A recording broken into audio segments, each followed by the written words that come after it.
Hello there, and a huge welcome to today's episode of Gina Gardiner and Friends.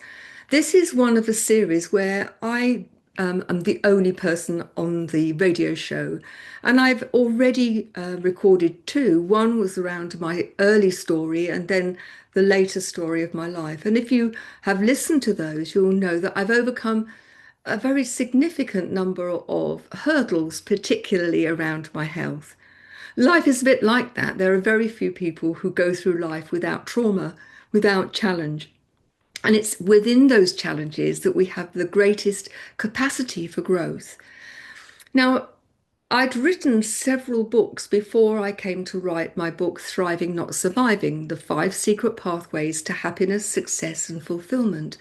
And in that book, I share the principles that I've used myself to live a happy and fulfilling life, even when there are challenges, and also to share with you, what I've learned from working with hundreds and hundreds of different people in different walks of life, different ages, both men and women. And these principles, if you really incorporate them into your life, really make a difference. Now, if you just choose one of them, it will make a difference. Choose more than one, and it'll make a more and more profound difference. But before we get started, I want to talk to you about the principle of it's not the grand gesture that makes the difference. It's about doing small things consistently that make all of the difference to your life. Because 95% of what we are thinking is habitual, and our thoughts drive our emotions, our behaviors, our language.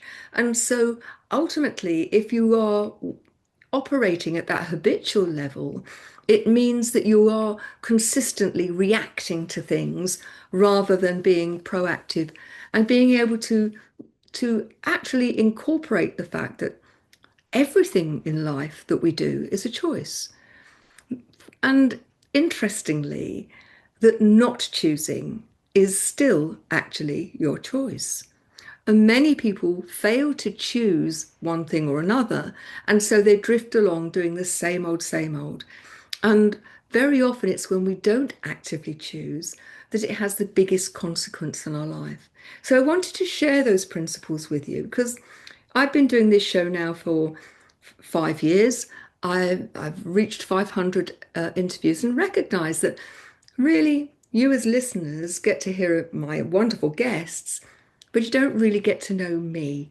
And so I wanted to spend a few episodes, one a week, just so that you can get a real sense of who I am and what I do.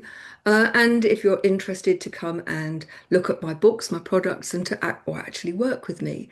Either way, I've always wanted the show to give value, to make a positive difference to people's lives. So if all you do is listen to the show and incorporate just one thing, that's going to make a huge difference. So, what is the difference between thriving and surviving? Many people feel that life is challenging, that it's too difficult, that they're a victim to circumstance. And the reality is that you are only a victim if you choose to be a victim. As I said just a few minutes ago, it's when we are challenged, when life is difficult, that we have the capacity to grow. And one of the things that concerns me is the number of people who are finding it difficult to discover that inner resilience, that when things happen, they see themselves as being unable to deal with it, when the reality is that we can. I'm not saying it's easy, but ultimately, whatever's thrown at us, we can deal with it. But we need some tools. And as we talk today and in following shows, I want to share some tools that I will help you thrive rather than survive. Now, I want to talk to you firstly about what I see as the seven underpinning principles. And for me, that these are the foundations because if you incorporate these into your life and you understand the background of them, it's a game changer. And the first is about permission. Now, I'm talking about adults. And very often, we fail to give ourselves permission to thrive. We fail to give ourselves permission to do the things that give us joy, that fill us up, fill our batteries up. We have that voice in our head saying, shouldn't do that, or that's not what I taught you, or that's not what I wanted you to do.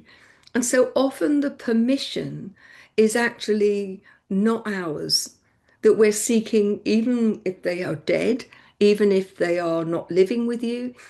We will often seek the permission of our parents or our siblings or our boss or our friends in order to get on and do things. And I would say to you, start off by giving yourself permission to listen to this with an open mind. The stuff in here truly works. I know it works for me, and it's worked for so many people. I believe that we have to take radical responsibility for ourselves, for our thoughts, our beliefs, our emotions, our actions, and our words. And when you do take radical responsibility, nobody can make you angry or upset or put you down because you've not allowed them to. They are entitled to their opinion, but ultimately it's what you think about how you operate and what's right and wrong, what your values are, that are most important. But you have to give yourself permission to have those opinions, to give yourself the permission to treat yourself well and not put yourself at the bottom of the pile. And more about that later.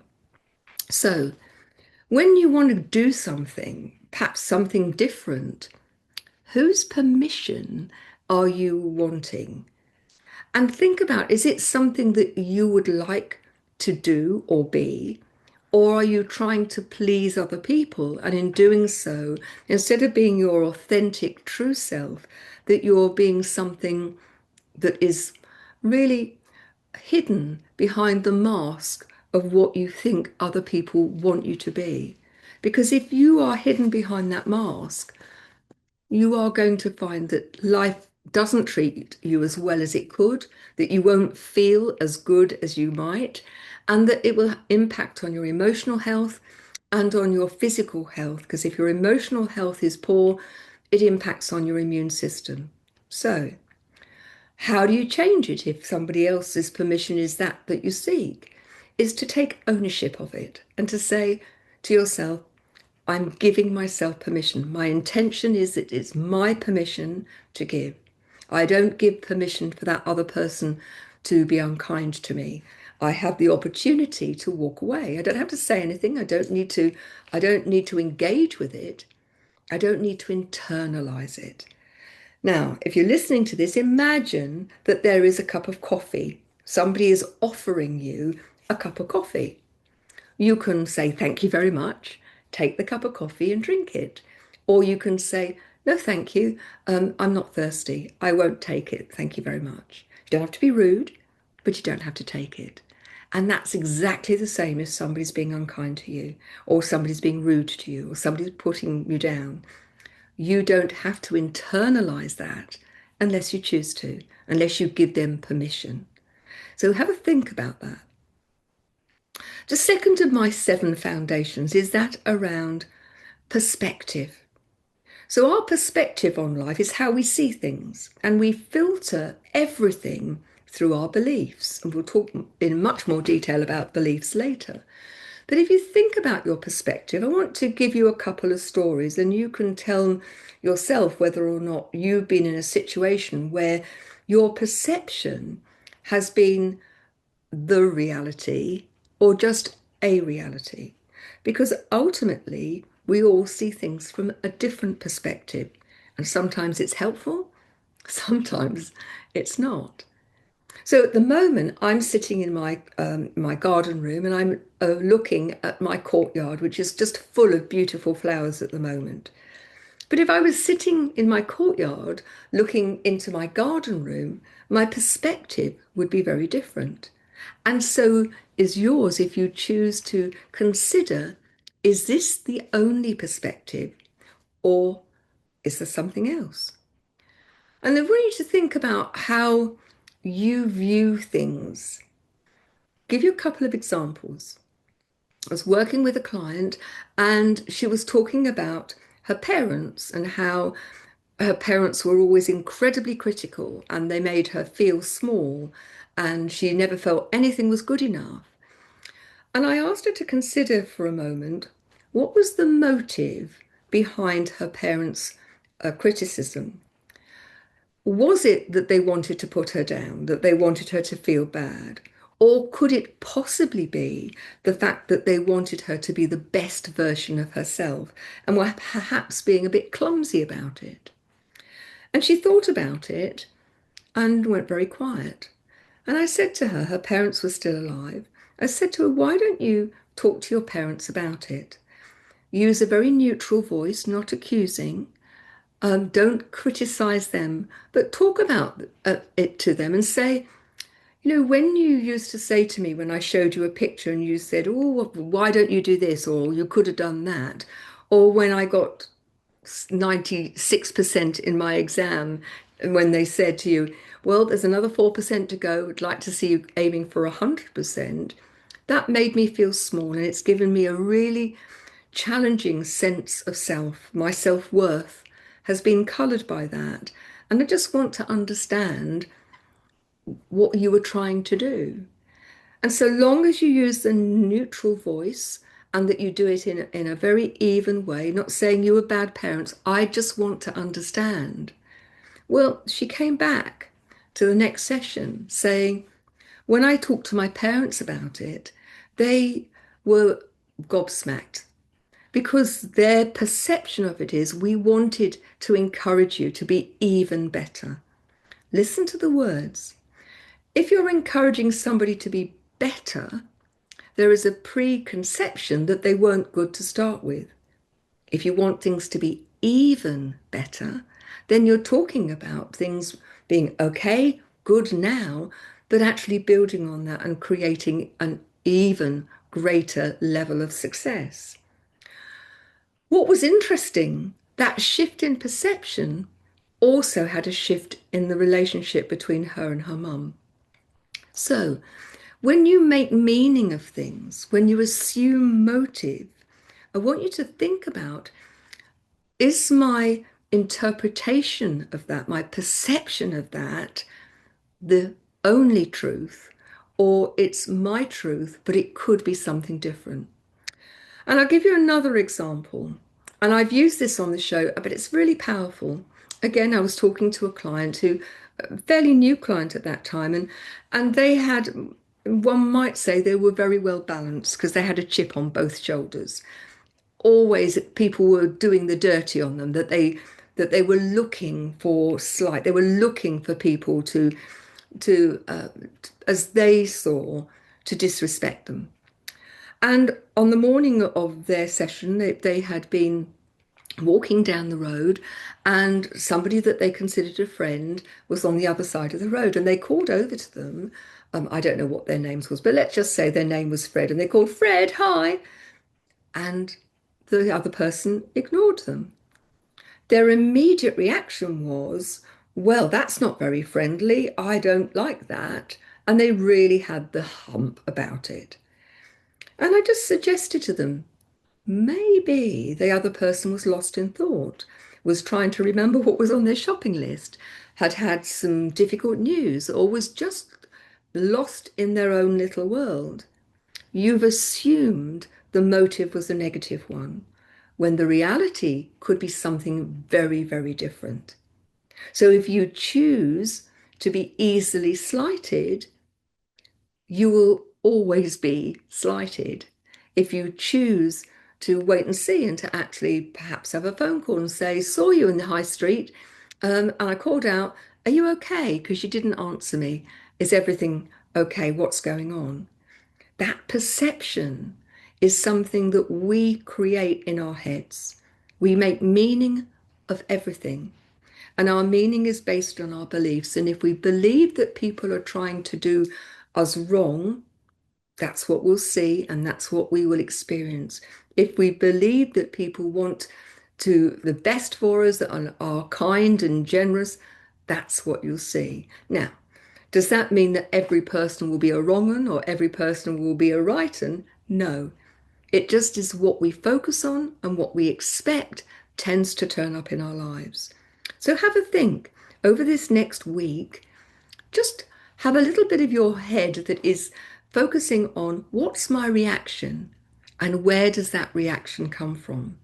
Am I looking for trouble? Am I looking for the good things in life? Because where you focus, that will be where your energy goes, your focus grows bigger.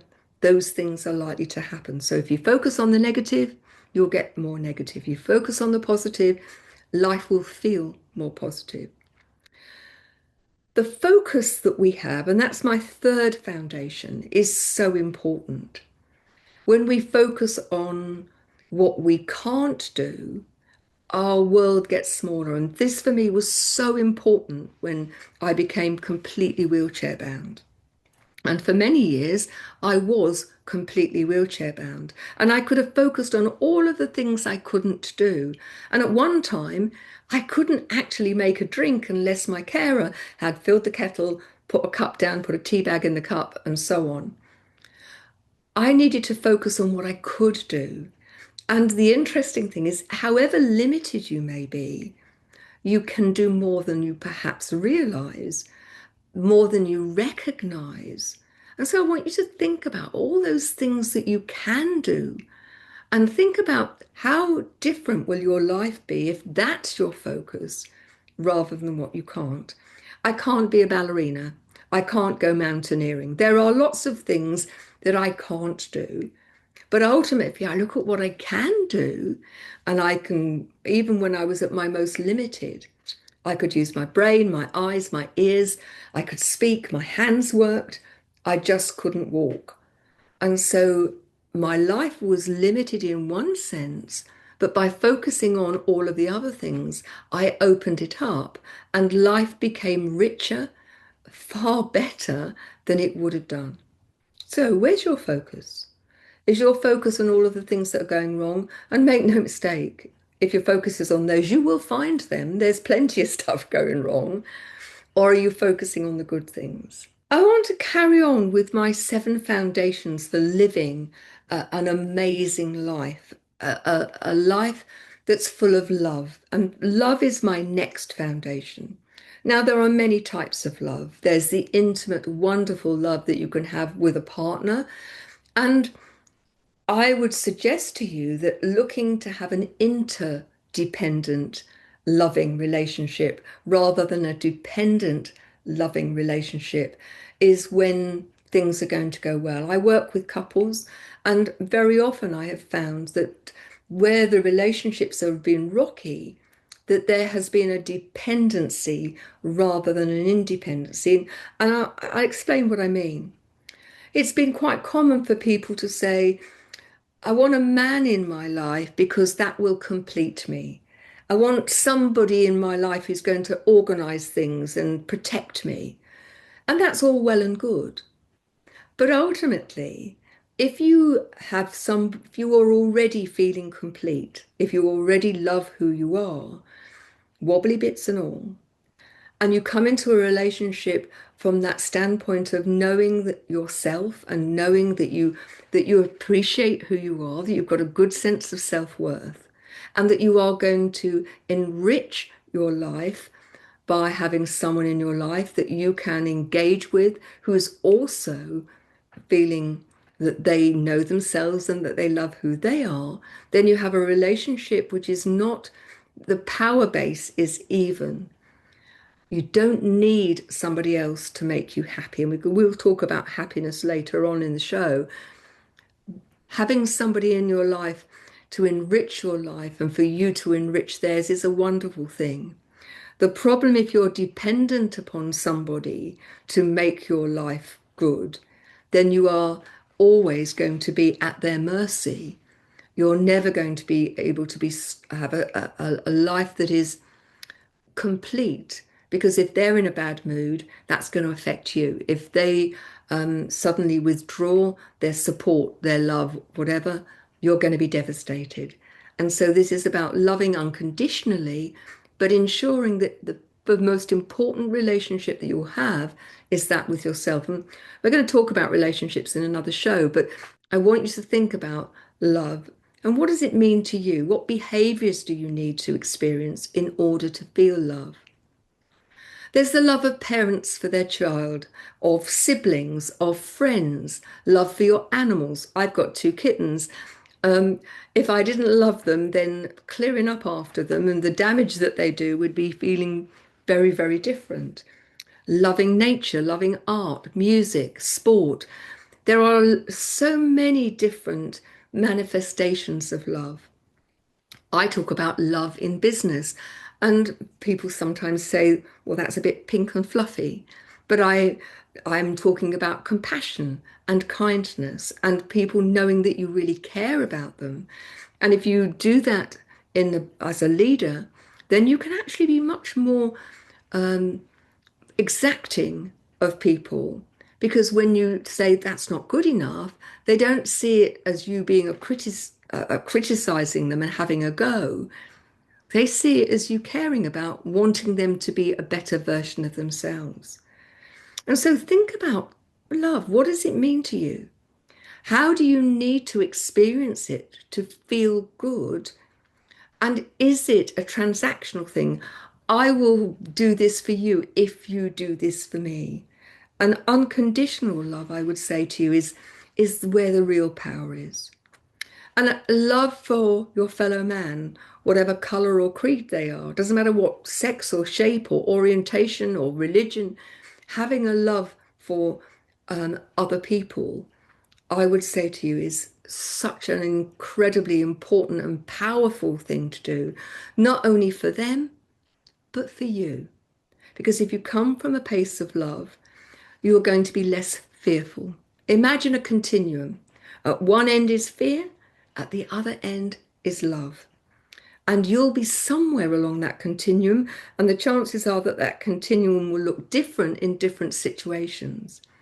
But if you are anxious, depressed, fearful, you need to think about how you get more love in your life. And I'm talking about love which does not require you to be or do anything in order to get it. That conditional love is can be quite toxic. It's all right when things are going well and the other person is happy to give you that love in return for what you're doing.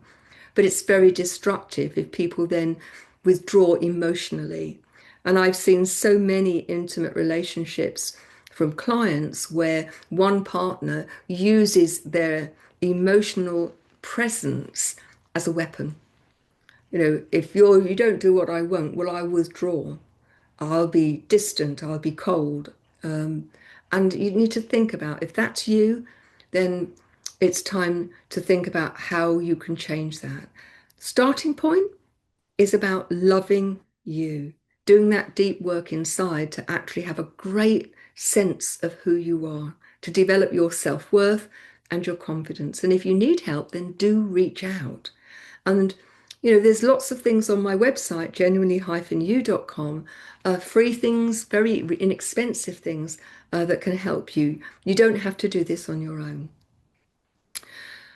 I want to talk about the next foundational thing that helps you thrive, and that's all around forgiveness. People hold on to hurts for a whole lifetime. And I'm reminded of my aunt. Now, my dad got all the positive genes in his family, and my aunt, I think, got all the negative genes. And even at the age of well into her 90s, she had never forgiven her parents for the fact that the boys in the family went off walking with my grandfather, their dad, and she was expected to stay at home and help her mum with the housework. Very much a thing of the times. But she was so resentful of that she hung on to it, and it coloured her whole life. And every time you saw her, she brought it up. Every time she spoke about families, she was resentful and unforgiving. And I'm also reminded of, I was on a course once and we were talking about forgiveness, and there was a gentleman on the course whose family had been kidnapped in Chile, and he didn't know if his parents were alive or dead. And his remark was to start with, I could never forgive. Those people have taken my parents away. I want revenge. And we started to talk about forgiveness and the fact that if he wanted revenge, not only did that take over his life, so the people who had kidnapped his parents were not only impacting on his parents, but impacting on him and his children. Because within his culture, he was talking about that I take on the hurts of my parents and it's for me to put things right, and my children to do the same. And we talked about what was the legacy that he wanted his children to have. Did he want his children's life to be coloured around getting revenge for what had happened to their grandparents? Now let's make it clear. Forgiving is nothing about condoning. It's not in any way saying that the act, in this case, kidnapping, was right. It definitely wasn't. But by holding on to the hurt, that man was holding on to the poison and expecting the other person to be impacted. And more than that, he was then going to provide his two young children at that time with the legacy that they too had to carry that burden, rather like carrying a huge, heavy chest chained to your feet that you were dragging with you on every occasion. And it wasn't a quick thing, but over a period of time, we were speaking about it. And then suddenly you could see the sea change in his face, his energy change. And he said, I don't want that for my children. I want my children to be free. And in order to be free, I've got to forgive, not condone, not forget. But I need to let go of the need for retribution, for the need to get revenge. In the Old Testament, it talks about an eye for an eye, a tooth for a tooth. And if that's the way in which you operate, you end up with a lot of blind, toothless people. But it takes huge courage, I think, when there's been something dreadful happening. And I look back to, in the 70s, for example, in the UK, Northern Ireland was very troubled. And it took, in fact, women, I think, mainly, where people in their families had been murdered, who said, no revenge. The violence, the aggression has to stop here. We want peace. We've got to forgive. We've got to recognize that if we want the next generation to have a very different life where they're not frightened to go out in the street because of bombings and shootings, we've got to do something different. And forgiveness takes courage. I work with many people who've been abused as children, sexually abused, emotionally abused, physically abused. But when they are able to forgive the perpetrator, remember, not condoning, not forgetting, but to truly let go that the power of the abuser has still over their lives, then they have freedom. And for me, forgiveness equates to freedom of whatever wrong that person has done to you. And if you look at what's going on in the world, we have a huge need for forgiveness. There are many people who are going through most dreadful experiences. But if we don't start to forgive, heal, and come from a place of love, it's just going to carry on. And in the end, humanity will destroy itself. I happen to be very hopeful, and I hope that sense and love and forgiveness will take over. And there'll be many of you, I'm sure, who are listening to this and thinking, well, it's all right for you. You're not going through what I'm going through. That may be true. But of course, I've lived a long life. I'm 72, and there have been people through my life that I've needed to forgive, who've hurt me, who have disappointed me, who've let me down. But ultimately, I work on the basis that they can keep on hurting me, letting me down, disappointing me if I hold on to stuff. They can't do it if I forgive them. If I forgive them and I recognize what they did wasn't right and I haven't forgotten it, but I'm not giving you the power anymore to continue to hurt me. I'm taking that power back. And I want you to think about Who in your life, if you forgave them and let that baggage go, what would your life be like? How would it be different? Again, you may feel that you need some help, and if you do, reach out. But for me, forgiveness is so powerful because not only does it have the opportunity to heal you, but where, for example, I've worked with people who've been abused, it's helping them heal the whole thing for their children, to recognize that the power of forgiveness means that you can move forward without the heavy load that holding on to the grudge, the hurt, the disappointment leaves you with. The sixth of my seven foundations in order to live a thriving life is that of gratitude. Now, those of you that have listened to the show know that I go on about gratitude a lot because it has the capacity to rewire your brain. Now, in many ways, your brain is like an old vinyl record. Those of you that are old enough to know when they were around the first time, they're coming back into popularity now, where you have a stylus that actually reads the grooves on the record and then gives sound, whether that's speaking or music. And it always gives the same sound. It goes round and round and round, repeating endlessly the record of music or somebody speaking. Gratitude has the capacity to act like a pair of scissors scratching through those grooves and changing the sound, changing the meaning for you.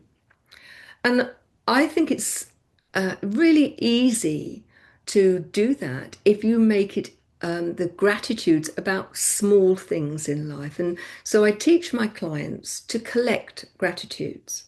So as you get up in the morning, the first gratitude is, I'm awake. I'm feeling grateful. Great. Now, there is a technique that, again, I've used with clients. I don't own it, it's not mine, and that's called the funky chicken test. So if you know the silly dance, the funky chicken, where you put your hands on your hips and your elbows are out, you waggle your elbows and you say, I can't feel the sides of my coffin. I must be alive. Therefore, I feel grateful. Now, various clients have changed that and they've got the funky penguin or the funky parrot, whatever you want. It makes you smile. And starting your day on a smile is not a bad thing to do. Now, you don't have to do it, but if you want to do it, it's a great one. And if you've got children who are grumpy in the morning, it's a good one to start with them, particularly little children. Start the day off with feeling grateful and feeling that you're going to smile. And then I get up. For me, getting up in the morning is a bit like resurrection. I'm very stiff. I have quite a lot of pain first thing in the morning. And so until I got under the hot shower and I've allowed the hot water to relax my muscles and so on, it is a bit of a challenge. So I'm grateful for plumbing, good plumbing, hot water, a nice strong flow from the shower. I'm grateful for a cup of tea. I am, after all, from the UK, and for me, it's always a cup of tea first thing in the morning. I'm grateful for nature. I love flowers. I love to be out in nature, a beautiful tree, an interesting cloud. I notice it. I choose to be grateful. A friend phones, or I have a meeting with somebody I've not seen. Through the day, I collect those gratitudes, little things that I notice. And then just before I go to sleep, I scan the day and I choose three or five. And that's what I'm focusing on when I go to sleep. Again, this is a great exercise to do with your kids, is to get them to collect gratitudes. Now, one of the reasons it's so powerful is because you have to be in the moment. When you're in the moment, you can't be worrying about what's gone before or anxious about what's to come. You are very much in the moment. And when you are in the moment, you are able to see the good things that are going on in a much clearer way. And so the collecting gratitudes is a technique that helps you live more in the moment. It's one that works really well. Do it for a month, do it consistently for a month, and then I'd love to hear from you and know how you're finding it. But I do know from the clients that I work with, and over the years I've worked with many, many clients, that collecting gratitudes has really helped them recalibrate their brain so that they're feeling much more confident, much happier, much more settled. Give it a try. The interesting thing about it is it costs absolutely nothing, but it does help you feel that you are in control of your life and that you are not a victim in life. So, what are you grateful for? What are the little things in your life that you're grateful for? What are the big things you're grateful for? Living from a place of gratitude raises your vibration. It makes you feel better. It makes you more resourced and better able to deal with whatever life throws at you. And then the last of the seven foundations within thriving, if you want to thrive in your life, is that about playfulness. Now, if you have young children or you have access to young children, you will know that they will find things to play with, a cardboard box, utensils from the kitchen, the edge of a mat. Little children, I'm talking about, babies and toddlers now particularly, will are just full of awe and wonder and playfulness about everything in life. They don't have any worries other than the fact, are they hungry? Are they wet? Do they hurt? Um, Ultimately, that playfulness, as we grow, very often becomes stultified by the expectations of adults around us. We need to be more playful, more childlike, not childish. There's far too much childish behavior around where people are petulant and sulky and having tantrums. We want the people to think about, how can I be more playful? How can I engage with more things that fill my batteries up, that make me feel a sense of awe and wonder? And there are so many things, they're going to be different for each of you. When was the last time that you laughed? I mean, really laughed. That belly laugh where, your eyes started to water, you laughed so much your tummy hurt. Having those moments in your life are really good for your emotional well-being, for your spiritual well-being, for your physical well-being.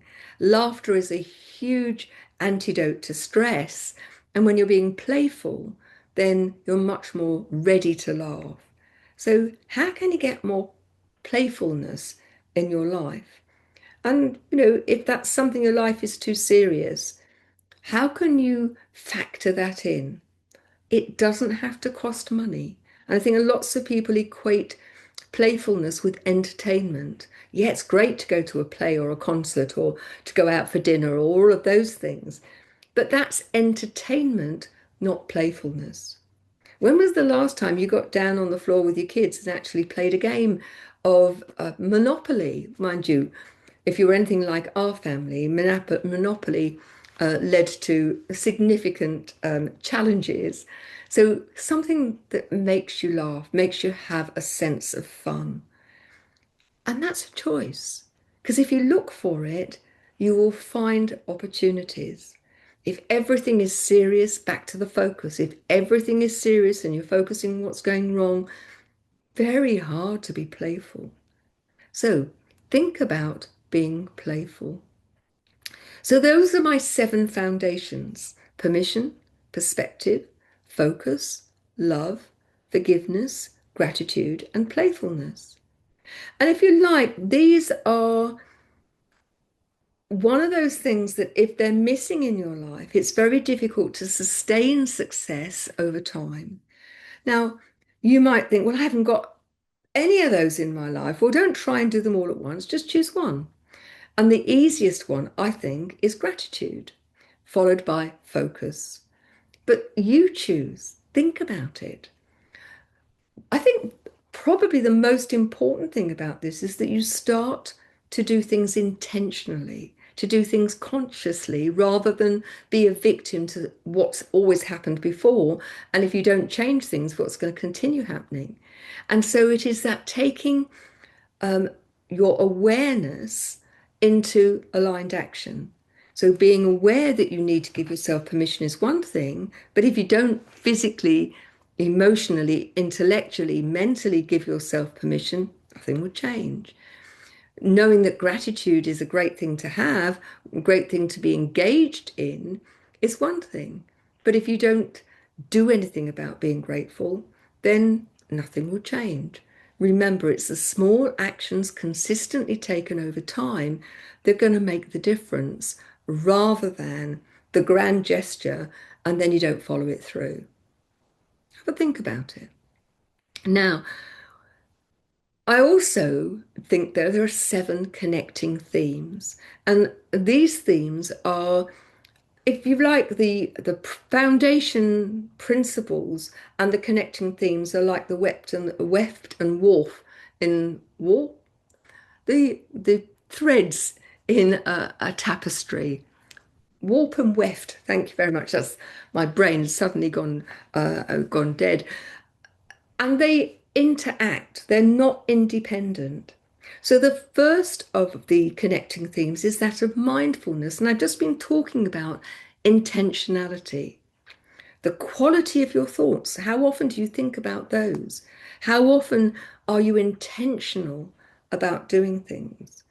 You'll remember the story that I've shared on the show, if you've listened to many of the shows, of Tony Robbins, great motivational speaker, who talked about the fact that he went to a center in India. It was he was going on retreat, and part of that is that if you worked, then you got your accommodation and your food free.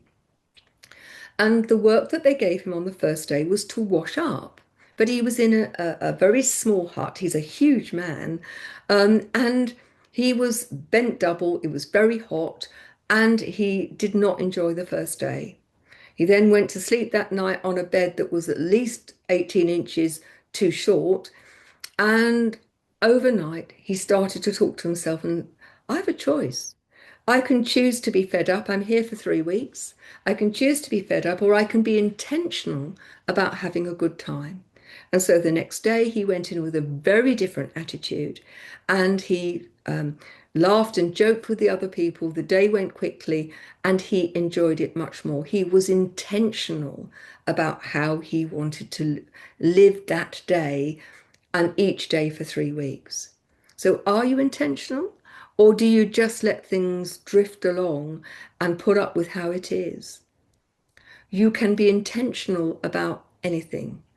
There are certain jobs that you may hate, but if you spend your time hating them, then they're going to be even more taxing than if you're intentionally saying, I don't like putting the rubbish out or clearing the cat's tray or whatever it may be. But actually, I'm going to look at the positives in that. If I take the rubbish out, the dustman will take it away. My kitchen bin will be nice and clear. If I clear the cat's tray, they won't be smelly. They'll be clean and hygienic. Think about the intentionality of that, even if it's not a huge pleasure, recognizing that by doing it, you're making life better can make all the difference. I want you to think about the survival game. Do you see yourself as a survivor or as a thriver? It's a state of mind. If you think about, oh, life is difficult and, I'm barely surviving, you're going to make such different decisions. You're going to engage with life in such a different way than if you see yourself as thriving. And when we are challenged, very often when we look back at those challenges, they have been gifts. So, an example, I've worked with many people who are looking to change their career. Maybe they've been made redundant, maybe they're not happy in the job that they do. And at the time, it's been devastating, particularly if they've been made redundant, that they felt that they weren't valued, that they are worried about money, what is going to happen. And then you speak to them a couple of years later, and they would so often will say, That's the best thing that's ever happened to me. It made me reassess my life. It gave me the opportunity to do things differently. And I love what I do, and I'm really grateful for the fact that has happened. And the reality is that I've been, as I've said to you, wheelchair bound for many years. I can now walk short distances, still use a wheelchair at times. The gift of that's been enormous because without that, I would not have developed the unique approach that I have to life and to leadership. And it's an approach that I've used with hundreds and hundreds of people, both in their personal lives and in their professional lives. It's made a huge difference. It's helped business owners be more profitable. It's helped people in relationships save their marriage and feel happier. It's helped individuals feel confident and capable. And I'm reminded of my house angel, my cleaner, for example, who, when she started working with me, had no confidence in herself, that she saw everything as a challenge. She wouldn't be in the house if I had to go out. She wouldn't lock the door behind her. She's an amazing artist, brilliant artist, didn't see her capability. But if I tell you now, she's running art classes, that she's confident, that she travels, that she does so many things. And that came out of impromptu coaching lessons while we were having lunch while she was cleaning my house. Anyone can be more confident. Anyone can have a sense of self-worth. But in order to do that, you've got to be open to the possibility that you can thrive rather than survive. We often look for the familiar. We are really hot-wired. Cavemen and women, people living, in prehistoric times, were wired to see things that were different because they were a threat that could really impact on their survival. A change in the weather, a stranger, an animal coming into their environment. And so we like to think that we're incredibly evolved, but the reality is that our flight, fright, and freeze response is exactly the same as it was then and for animals. So when you see a lion chasing an impala, the impala's response to run, there's a physiological change in the body that enables them to run. First thing they do is they defecate, they empty their bowels. Why? Because about 60% of your blood flow is spent in digesting your food. That then makes that blood available to go around the body to power the muscles with glucose and with oxygen. But strong hormones enable all of that to happen. Cortisone, hydrocortisone, adrenaline are released into the body. Your heart rate goes up, and so you have the capacity to run away. The problem in modern day living, of course, is that we don't burn those hormones off and they stay in the system. And so we have high cortisol levels, we have high adrenaline, it gives us a headache, it makes our tummy feel awful. And so we get we find that stress becomes a long-term thing, and it's very damaging to our physical health, our emotional and mental health. When we become ready to step out of the familiar, our comfort zone, into the unfamiliar, our life changes exponentially. When we are prepared to be uncomfortable for a little while, it makes all the difference. Now, the other connecting themes are the power of our language, how we use our language. So, for example, we can use the word, and I use the example of thank you. You'll have heard it on the show, I've no doubt. The word thank you has a very different energy, a very different vibration to, oh, thank you. How we deliver what we say, the words we use, when we use them, has enormous power. So please be aware. Taking ownership, I talked about taking radical responsibility, so important. Being strong is important. We want to feel strong, But make no mistake that being vulnerable and being able to share our vulnerability can be a strength. And there's a difference between vulnerability and victimhood. Poor me is very different to actually, I need some help. I can't manage here. Would you help me? Or I'm feeling very unhappy or very lonely. Is very different to that sense of everybody owes me a living. It's your fault that I'm in this situation. I'm a victim.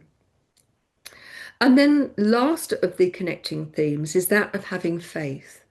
Faith in the fact that the sun will come out tomorrow and that this too will pass. And for me, particularly in those deep, dark days when, pain was taking over and I was really struggling, for me, that faith that tomorrow will be a better day, that, however challenging today is, we've got a new start tomorrow.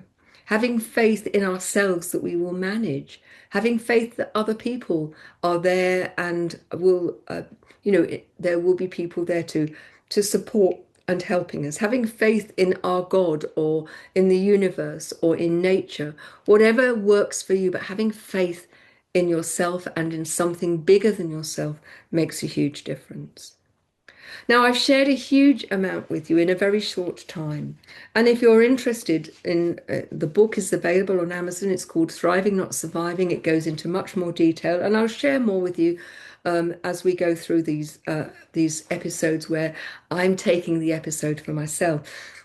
Well, one of the reasons I wanted to do that is I wanted to give you the opportunity to have an understanding of the work that I do with people and to engage with some of the principles, whether or not you decide to buy or use any of the things that I'm offering. I wanted you to have that capacity to dip in just by listening to the show. And of course, you can listen to the recording, take a transcript of it. There are lots of ways to engage with this. But if you want to know more detail, just buy the book, Thriving, Not Surviving, The 5 Secret Pathways to Happiness, Success, and Fulfillment. The other thing you can do is that I've created a free blueprint, a leadership blueprint, how you lead yourself and lead others.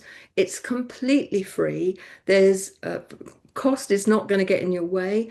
All you need to do is to email Gina Gardiner and friends at gmail.com. That's GinaGardiner, the word and the word friends at gmail.com. Put blueprint in the subject line, and I will very happily send you a free copy of that, and you can download that. And it gives you an opportunity, if you like, to look at your life, how it's going, where your strengths are, areas for development, and gives you some support in terms of putting those things into place. So just Gina Gardner and Friends at gmail.com and put blueprint. I'd love to know what you think. Which of these things has resonated with you? Do you agree with me? You might disagree with me, and I'd just like to know about that. I love to hear from you, how you are, how life is treating you, and what sort of things that I can provide on the show that will help you. So please do email me. I'd love to know. Now, I invite every one of my guests to choose a theme from B1G1, Buy One, Give One, and I donate on their behalf. And so I'm going to donate on my behalf today. B1G1 is an organization that uses kindness, if you like, as part of the branding. They have projects all the way around the world. They are well vetted. Every penny, every cent goes to the projects. They raise money in a different way. And Masami Sato, who set up this charity, will be on a show later on this year. It's an amazing organization. And if you've got a business, it's a great way of using kindness in your branding. Go and look at b1g1.com and have a look. And if you decide to join, I'd love it if you actually mentioned that you'd heard about it on the show. The other thing is that if you are a musician and that you are good and you would like the opportunity for your music, four of your tracks to be played on my other show, Gina Gardiner Showcases Tomorrow's Talent. Love to have you on the show. You just need to fill in the form, and then you can have a formal interview about your musical journey and your music played. Go to Gina Gardiner tomorrowstalent.com. That's Gina Gardiner tomorrowstalent.com, and just put on the form all of your details. And I just love the opportunity to give you a platform in front of millions of people to have your music played. Thank you for joining me. Do please let me know what you think. And there are going to be more in this series. Do please engage with me. You take care. I'll see you on the next show. Bye bye now.